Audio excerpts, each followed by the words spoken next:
السلام علیکم everyone, welcome to our channel 7۔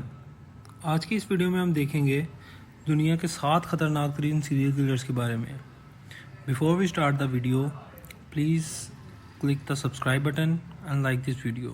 Let's begin the video. Number 7 پر ہے چوہانی کورڈ۔ جنوری 10، 1939 کی ایک شام کو جب جرمنی کے ایک شہر میونخ کے راہ گزر اپنے روزمرہ کے کاموں سے فارغ ہو کر جب اپنے گھروں کو واپس جا رہے تھے تو ان کو بہت ہی دردناک چیخنے کی آوازیں آئیں۔ جب انہوں نے اس آواز کی سمت میں جانا شروع کیا تو وہاں جا کر جو انہوں نے دیکھا اس نے ان کے ہوش اڑا دیے۔ وہاں ایک درندہ نما انسان 12 سال کی بچی کے ساتھ زیادتی کرنے کی کوشش کر رہا تھا۔ یہ دیکھ کر اس شخص کو پکڑ کے انہوں نے پولیس کے حوالے کر دیا۔ جب پولیس نے اسے تفتیش شروع کی تو جو اس نے انکشافات کیے اس نے لوگوں کے دل دہلا دیے۔ تفتیش کے دوران اس نے یہ انکشاف کیا کہ اس سے پہلے 90 خواتین کے ساتھ زیادتی کر چکا ہے، جن میں سے 2 اس کی سگی بہنیں تھیں۔ اس کی درندگی صرف یہاں تک محدود نہیں، اس نے مزید پوچھ تاچھ کے دوران یہ بتایا کہ یہ 5 عورتوں کا قتل کر چکا ہے۔ دراصل یہ انسان سیکشول سیڈزم کا شکار تھا۔ اس نے یہ انکشاف کیا کہ اس کو درد دینے میں مزہ آتا ہے۔ جب کوئی عورت اس کے خلاف جاتی ہے یا زیادہ درد کا مظاہرہ کرتی ہے تو اس کو اور دردناک موت دینے میں مزہ آتا ہے۔ اس درندے کو آج بھی تاریخ میں دا بیسٹ آف اوبنگ یا پھر the Jack the Ripper of Germany کہہ کر یاد کیا جاتا ہے۔ نمبر 6 پر ہے کارل پانزرام۔ جرم کی دنیا کے کئی بڑے ناموں میں ایک نام کارل پانزرام کا بھی ہے، جسے امریکی تاریخ آج بھی خطرناک ترین مجرموں کی فہرست میں شامل کرتی ہے، اور اس کی قتل و غارت کی داستانیں بے شمار ڈاکیومنٹریز اور موویز کی صورت میں دستیاب ہیں۔ 1891 میں پیدا ہونے والا یہ شخص صرف 14 سال کی عمر میں اپنے گھر سے باغ نکلا اور وہاں سے اس کی چوری چکاری کا سلسلہ شروع ہوا۔ یہ کئی بار چوری چکاری کے الزام میں پکڑا بھی گیا، لیکن وہاں سے یہ بھاگ نکلتا۔ یہ منظر عام پر تب آیا جب ایک بار میں کام کرنے والے 10 آدمیوں کو اس نے نشہ کروایا، ان کو لوٹا، ان کے ساتھ جنسی زیادتی کر کے ان کو قتل کر دیا اور ان تمام کی لاشوں کو اس نے سمندر میں پھینک دیا۔ اور اس کے بعد یہی اس کا طریقہ واردات بن گیا تھا۔ یہ لوگوں کو لوٹتا، ان کے ساتھ جنسی زیادتی کرتا اور ان کو قتل کر دیتا۔ اس نے 11-12 سال کے بچے کے ساتھ بھی یہی حرکت کی، اس کو اپنی ہوس کا نشانہ بنا کر اس کو قتل کر دیا۔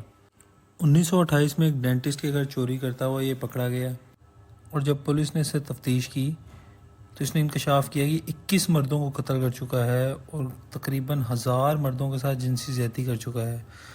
جب پولیس نے خود چھان بین شروع کی تو پتہ لگا کہ 21 نہیں بلکہ تقریباً 100 مردوں کو یہ قتل کر چکا ہے۔ دراصل یہ ایک ذہنی بیماری کا شکار تھا جس کی وجہ سے یہ تمام انسانیت سے شدید نفرت کرتا تھا، حتیٰ کہ اس نے شہر میں پانی مہیا کرنے والے پائپ میں زہر ملا دیا۔ اس حد تک اس کو انسانوں سے نفرت تھی۔ آخرکار 5 ستمبر 1930 کو اس کو پھانسی دی گئی، اور اپنے پھانسی کے وقت پر بھی اس کے آخری الفاظ یہ تھے: ہری اپ، I could have killed a dozen men while you are screwing around۔ اس حد تک یہ ذہنی طور پر معذور ہو چکا تھا۔ نمبر 5 پر ہے ڈیوڈ فولر۔ 2021 کی ایک شام کو انگلینڈ کے شہر سسیکس میں ایک اپارٹمنٹ میں ایک قتل کی واردات پیش آتی ہے۔ بیسیکلی اس اپارٹمنٹ میں 2 عورتیں رہتی تھیں، جن میں سے ایک کا نام تھا وینڈی نیل اور دوسری کا نام تھا کیرولین پیئرس۔ جب اس واقعے کی خبر پولیس تک پہنچی تو تحقیق شروع ہوئی۔ تحقیق کے دوران یہ سامنے آیا ہے کہ ان کے قتل سے پہلے ان دونوں کے ساتھ زیادتی کی گئی تھی۔ کافی تحقیق کرنے کے بعد بھی قاتل کا تو نہیں پتہ لگا، لیکن ایک DNA سیمپل ضرور مل گیا قاتل کا۔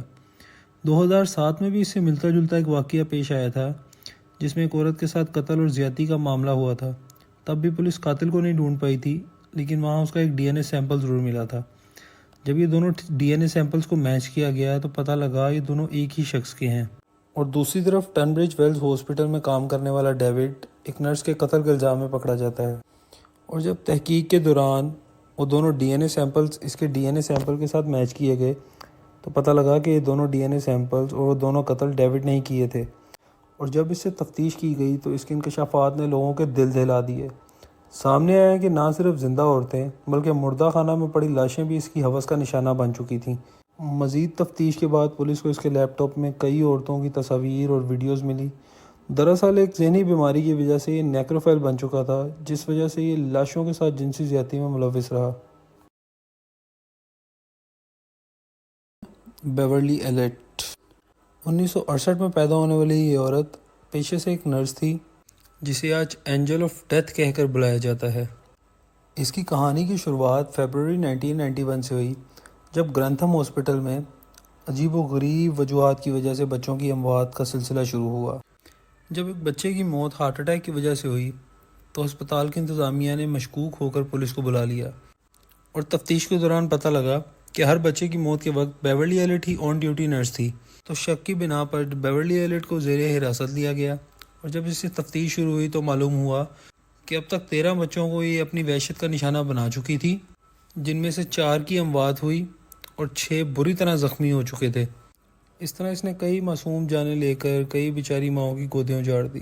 ان تمام ثبوتوں کو مد نظر رکھتے ہوئے اس کے ٹرائلز کے دوران جج نے اسے ڈینجرس فار ادر قرار دے کر تاعمر قید سنا دی۔ اپنی قید سے بچنے کے لیے اس نے ایک ذہنی بیماری کا سہارا لیا جسے فیکٹیشیس ڈس آرڈر کہتے ہیں۔ بیسیکلی اس بیماری میں مریض اپنی بیماری کو فیک کرتا ہے کسی سزا سے یا کسی کام سے بچنے کے لیے، لیکن ان دی اینڈ ڈاکٹرز کی تمام رپورٹس کے بعد پتہ لگا کہ نہ تو اس کو کوئی بیماری ہے اور نہ ہی یہ ذہنی طور پر کوئی بیماری کا شکار ہے، اور آج کے جیل میں اپنی قید پوری کر رہی ہے۔ نمبر 3 پر ہے جاوید اقبال۔ نومبر 1999 کی ایک شام کو لاہور شہر کی پولیس اپنے روزمرہ کے کاموں میں مصروف تھی جب ان کو ایک خط موصول ہوا، جس میں پاکستان کی تاریخ کے شرمناک ترین واقعے کی داستان تھی۔ اس خط میں لکھا تھا کہ میری 100 تک گنتی پوری ہوئی اور میرا مشن پورا ہوا۔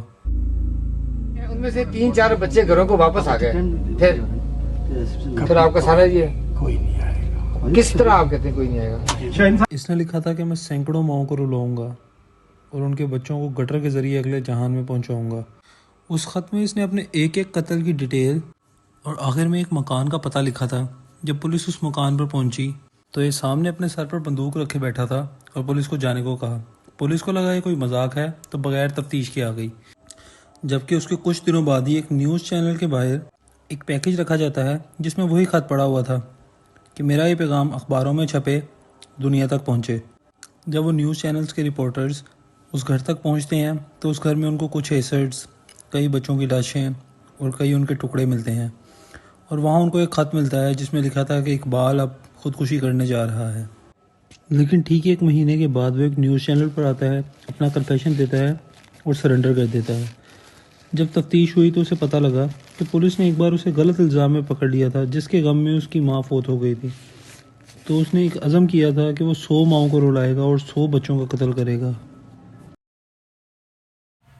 نمبر 2 پر ہے پھولن دیوی۔ اتر پردیش کے ایک چھوٹے گاؤں میں پیدا ہونے والی یہ سیدھی سادھی عورت کیسے آگے جا کر ایک سیریل کلر بنی، چلیے جانتے ہیں اس کی دلچسپ کہانی کے بارے میں۔ پھولن دیوی کا تعلق ایک غریب گھرانے سے تھا، لیکن اس کو اپنے حق کے لیے لڑنا خوب آتا تھا۔ بچپن میں ہی اس کے تائی کے بیٹے نے ان کی کچھ جائیدادوں پر قبضہ کر لیا، جس کے جواب میں اس نے ڈٹ کر ان کا مقابلہ کیا۔ پھر جب یہ بات پنچایت تک پہنچی تو پنچایت نے نہ صرف اس کے خلاف بلکہ اس کے گھر والوں کے خلاف بھی فیصلہ سنا دیا۔ اسی دوران ایک پوتی لال نامی شخص نے پھولن دیوی کے لیے رشتہ بھجوایا، جس پر اس کے پیرنٹس نے ایگری کر لیا۔ شادی کا ایگریمنٹ 3 سال کے بعد کا تھا، لیکن پوتی لال اس کو زور زبردستی فوراً بیاہ کر لے گیا۔ وہ اس کے ساتھ زور زبردستی کرتا، زیادتی کرتا، جس کی وجہ سے پھولن دیوی بیمار ہو گئی، اور اس کے بعد اس کے ماں باپ اسے واپس گاؤں لے کر آ گئے۔ وہ واپس گاؤں آئی تو وہاں کے سردار کا بیٹا اس کے عشق میں پڑ گیا۔ جب پھولن دیوی نے اس کو منع کیا تو اس نے اس پر ظلم و جبر شروع کر دیے، جس کے بعد پھولن دیوی کو مجبوراً اپنے شوہر کے پاس واپس جانا پڑا، لیکن تب تک اس کا شوہر دوسری شادی کر چکا تھا، اور پوتی لال کی دوسری بیگم اس کے ساتھ بہت ظلم کرنے لگی، اور اس کے بعد پوتی لال نے ایک روز اس کو دریا کے کنارے چھوڑ دیا اور مجبوراً پھولن دیوی کو واپس دوبارہ اپنے گاؤں آنا پڑا۔ اسی دوران اس کے تایازاد نے دوبارہ ان کی زمینوں پر قبضہ کر لیا، جس سے تنگ آ کر پھولن دیوی نے اس پر پتھر دے مارا، اور جب یہ بات پولیس تک پہنچی تو پولیس اس کو پکڑ کر لے گئی۔ جب یہ جیل میں 1 مہینہ گزار کر واپس آئی تو اس کے گاؤں کے ایک گینگ کے لیڈر بابو گجر نے اس کو اس کے گھر سے کڈنیپ کروا لیا، جس نے خوب ظلم ڈھائے پھولن دیوی پر، جنسی زیادتی اور جسمانی تشدد ان سب میں شامل تھا۔ اسی گینگ کا ایک دوسرا لیڈر وکرم بھلا پھولن دیوی کے پیار میں گرفتار ہو گیا اور اس نے بابو گجر کو قتل کر دیا۔ جب اس گینگ کا پرانا لیڈر سری رام سنگھ جیل سے واپس آیا تو اس نے وکرم بھلا کو قتل کر دیا اور پھولن دیوی کو اپنے ساتھ لے گیا، جہاں اس نے بھی اسے اپنی ہوس کا اور اپنی درندگی کا نشانہ بنایا اور پورے شہر کے سامنے کپڑے اتار کر کنویں سے پانی لانے کو کہا، جس کے بعد پھولن دیوی وہاں سے بھاگ نکلی اور ایک رام سنگھ نامی انسان سے ملی جس کے ساتھ اسے پیار ہو گیا تھا اور ان دونوں نے مل کر اپنا ایک گینگ بنایا۔ اس نے پھولن دیوی کو رائفل چلانا سکھائی اور کچھ دیر بعد پھولن دیوی جب واپس گاؤں آئی تو اس نے ٹھاکروں کے آدمیوں پر حملہ کر دیا۔ جب ٹھاکر خود نہ ملے تو اس نے ٹھاکر کے 22 آدمیوں کو ایک لائن میں کھڑا کر کے ایک ایک کو گولی سے مار ڈالا۔ آج کی تاریخ میں تقریباً 48 قتل کا الزام ہے پھولن دیوی پر۔ یہ تھی پھولن دیوی کی کہانی۔ آپ کی رائے میں پھولن دیوی ایک سیریل کلر تھی یا پھر اس نے اپنے ساتھ ہونے والی ظلم و جبر کا صحیح بدلہ لیا سب سے؟ کمنٹ میں اپنی رائے کا اظہار ضرور کیجیے گا۔ نمبر 1 پر ہے Jack the Ripper, who is also known as the perfect killer۔ 1888 کی ایک صبح لندن کی پولیس اپنا کام کر رہی تھی کہ انہیں ایک لڑکی کی لاش ملی جس کی گردن پر 2 وار کیے گئے تھے اور اس کے جسم سے اس کے اعضاء نکال لیے گئے تھے۔ اس قتل نے عوام کے دلوں میں خوف و ہراس پیدا کر دیا۔ ابھی عوام اس کے خوف سے نہ نکلی تھی کہ ٹھیک 9 دنوں بعد اسی طرح کا ایک اور قتل منظر عام پر آیا جس کی لاش کا بہت ہی برا حال کیا جا چکا تھا، اور اس طرح سے تمام نیوز چینلز اور اخباروں کے front page per Jack the rapper سامنے آ گیا۔